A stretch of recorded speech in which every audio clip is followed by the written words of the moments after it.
Olá, seja bem-vindo à nossa reflexão bíblica. Espero que você e sua família também estejam bem neste momento de temor, de um agravamento ainda maior da pandemia, de grandes dificuldades. Vamos juntos aqui orar, nos preparar para essa Semana Santa, para a Páscoa juntos. E assim nós não vamos refletir, como é de costume, a paixão de Jesus, mas a preparação para a ceia, a preparação para a Páscoa, e assim que possamos nos preparar juntos. Em nome do Pai, do Filho e do Espírito Santo. Amém. Senhor, envie-nos o seu Espírito, para que possamos ler e interpretar este texto bíblico. Abra nossa mente para que possamos entender sua palavra e o significado da vida que nos foi dada.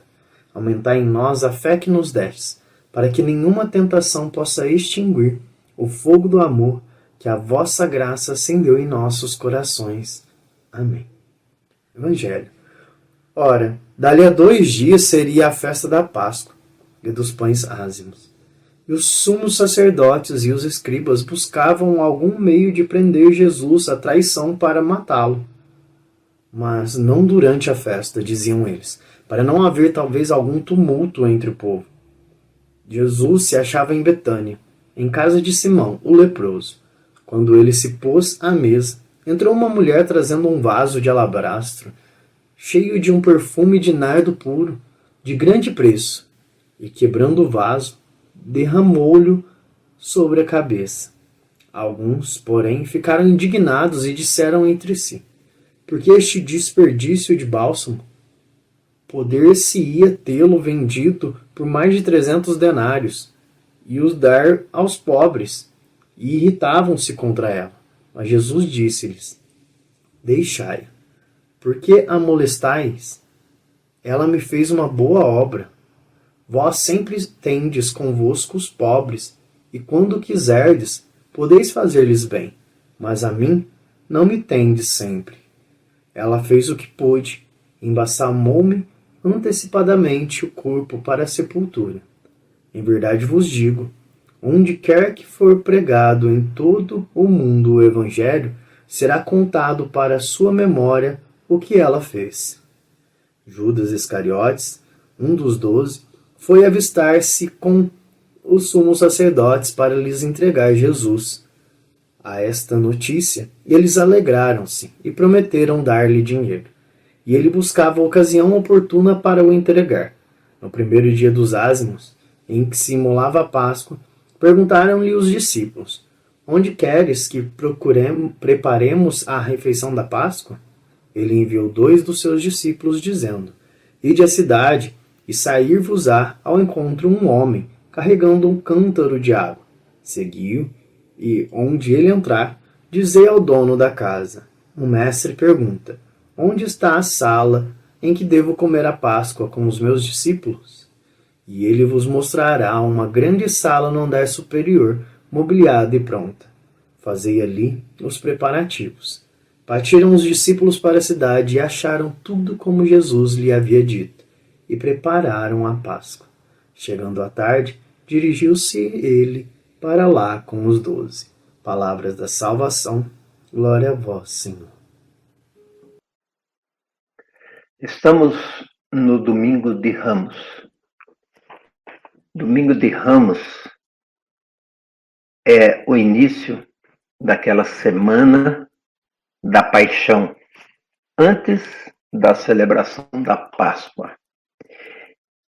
E antes da celebração da Páscoa, Jesus vai até Jerusalém porque era costume entre os judeus, nesse tempo de Páscoa, onde celebravam a libertação da escravidão do Egito.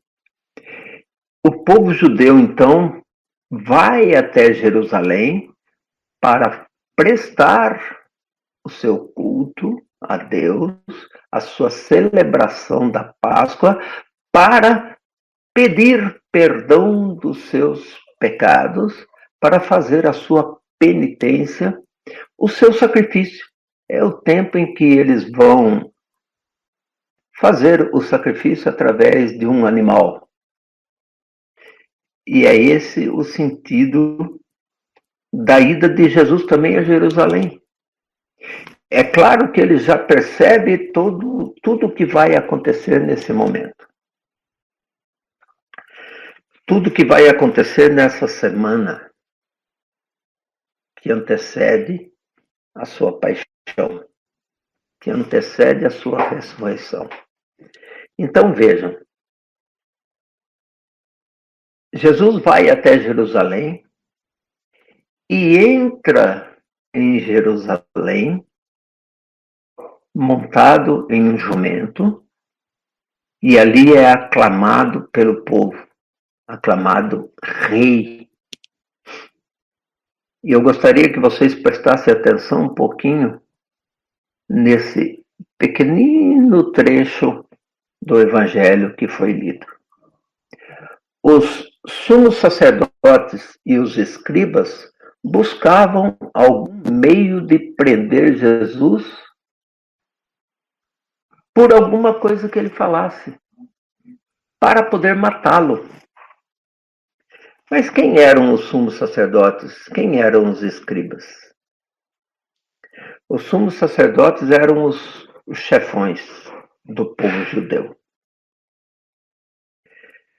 Eles eram os responsáveis pelas leis, eles eram os responsáveis pelas celebrações, eles eram os responsáveis políticos, eles que cuidavam das economias, e eles eram os que estavam no topo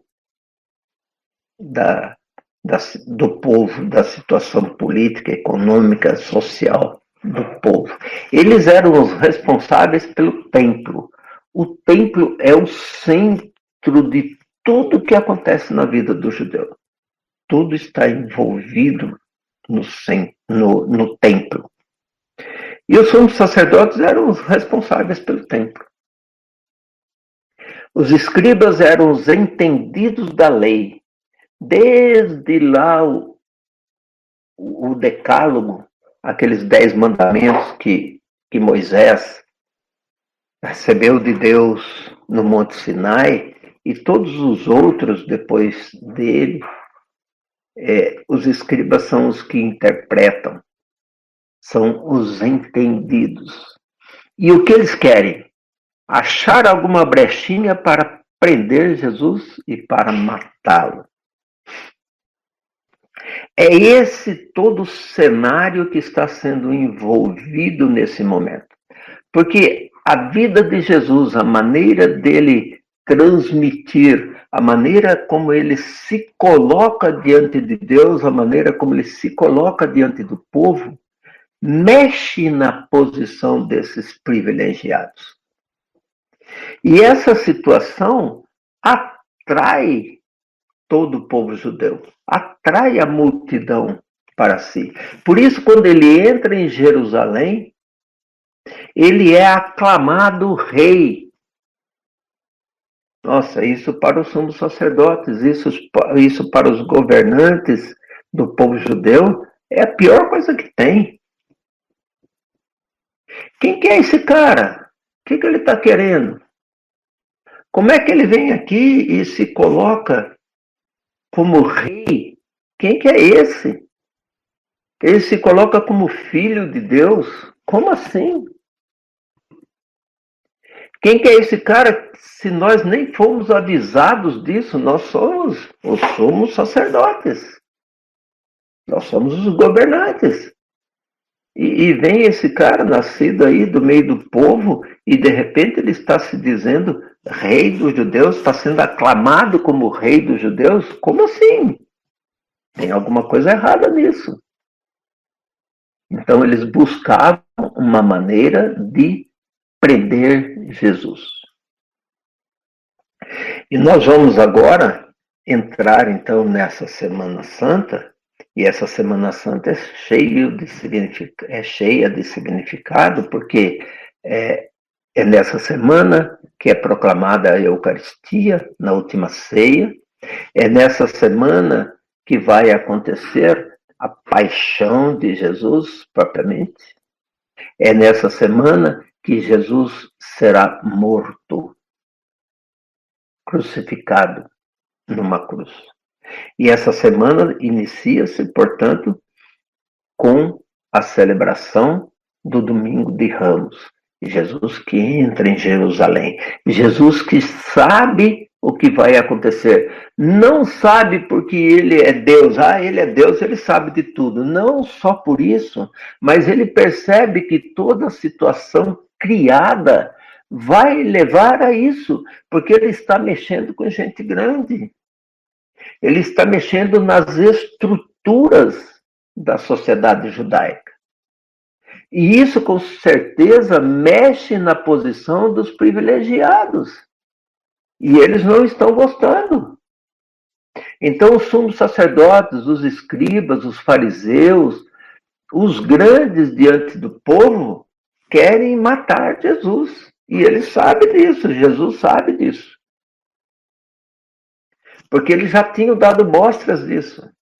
E ainda Jesus entra em Jerusalém e é aclamado rei pelo povo.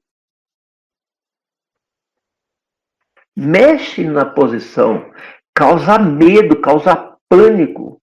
Então, o que é que os sumos sacerdotes vão fazer? Vão arrumar um jeito de causar a morte de Jesus. E qual que é o meio que eles conseguem? Através da traição de Judas Iscariotes, que se vende e trai Jesus para que Jesus seja preso e seja morto. O poder sempre procura acabar com aqueles que querem uma vida melhor para todo o povo, porque mexe na posição dos privilegiados. Isso aconteceu na vida do povo judeu. E quem ocasionou isso foi Jesus, nessa situação que nós estamos celebrando nesse momento, nessa semana. Então é essa reflexão que nós precisamos ter.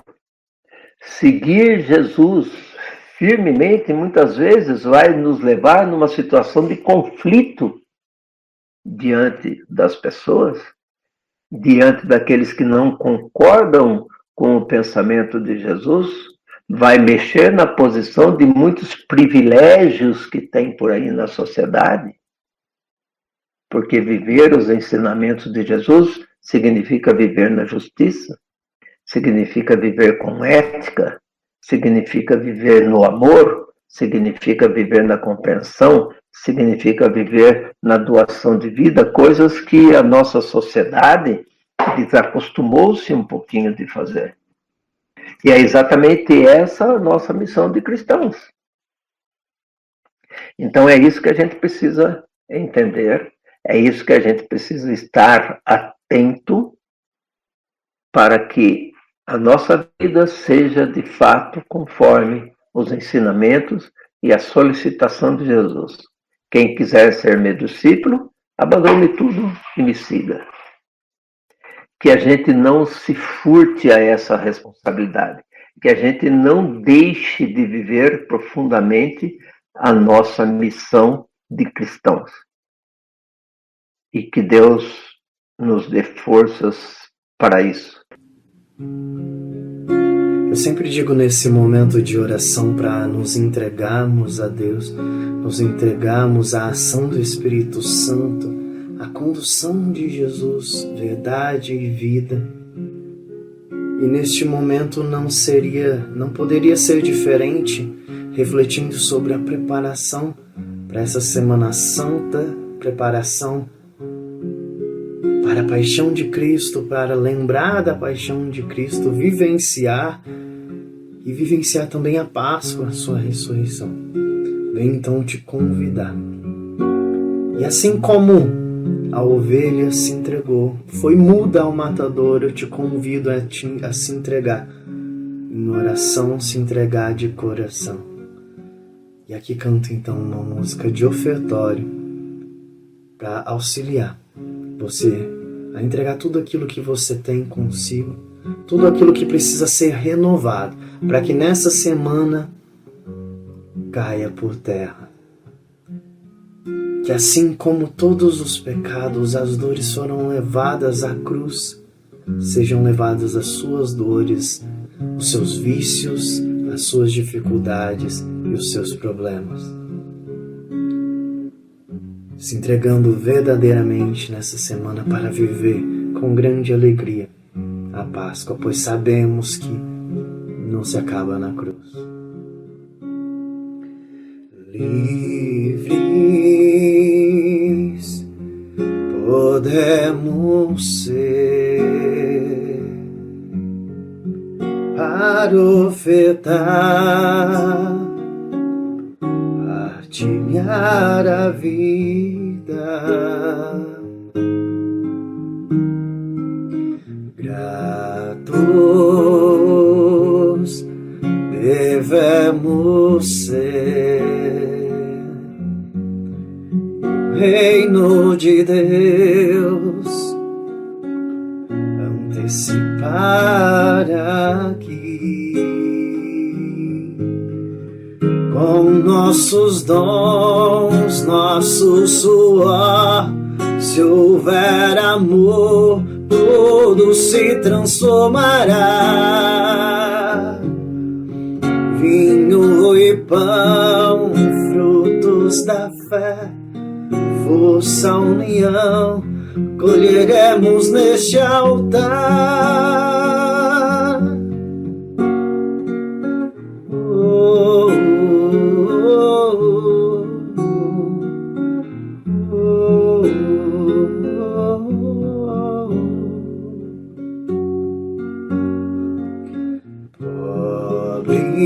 pobres podemos ser para entender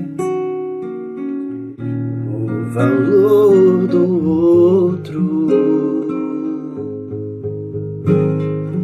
Simples de coração, singela missão que Deus nos dá aqui, com nossos dons, nosso suor. Se houver amor, tudo se transformará. Vinho e pão, frutos da fé, força, união, colheremos nesse altar. Que assim seja, possamos viver esta Semana Santa com grande entrega, partilhando a graça, a honra de poder vivenciar este momento, tendo a certeza de que, apesar de vivermos esse momento agora de preparação de paixão e dor, Ele não parou ali, e assim Ele está aqui conosco. Seu Santo Espírito está nos conduzindo e pode, se permitirmos, nos levar a nos limparmos, a nos libertarmos e a nos curarmos, e curar aos outros também, limpar aos outros e levar o Evangelho de Deus como Ele próprio nos pede. Pai nosso que estais nos céus, santificado seja o vosso nome, venha a nós o vosso reino, seja feita a vossa vontade, assim na terra como no céu. O pão nosso de cada dia nos dai hoje, perdoai as nossas ofensas, assim como nós perdoamos a quem nos tem ofendido, e não nos deixeis cair em tentação, mas livrai-nos do mal. Amém. Deus nosso Pai, enviastes o vosso Filho entre nós para que possamos descobrir todo o amor que tendes por nós. E quando respondermos a esse amor com nossa rejeição, matando o vosso Filho, não nos abandonastes, mas em vez disso, prosseguistes com o vosso plano de ser nosso melhor amigo. Abrandai nossos corações para que saibamos responder ao vosso amor com o nosso amor. Por Cristo, vosso Filho e nosso Senhor. Amém. Nós vamos agora então pedir para que Deus nos abençoe, nos encha de confiança, nos encha de coragem. A bênção de Deus Todo-Poderoso. Em nome do Pai, do Filho e do Espírito Santo. Amém. Obrigado por estar conosco em mais esta reflexão bíblica. Desejo para você uma ótima Semana Santa, que seja de verdadeira entrega, de conversão e de bastante espiritualidade, de bastante fervor. E te peço assim que você então clique aí no botãozinho gostei ou no compartilhar para enviar para mais pessoas, para que a palavra de Deus chegue a mais corações. Se cuidem, por favor. Um grande abraço. Fiquem com Deus.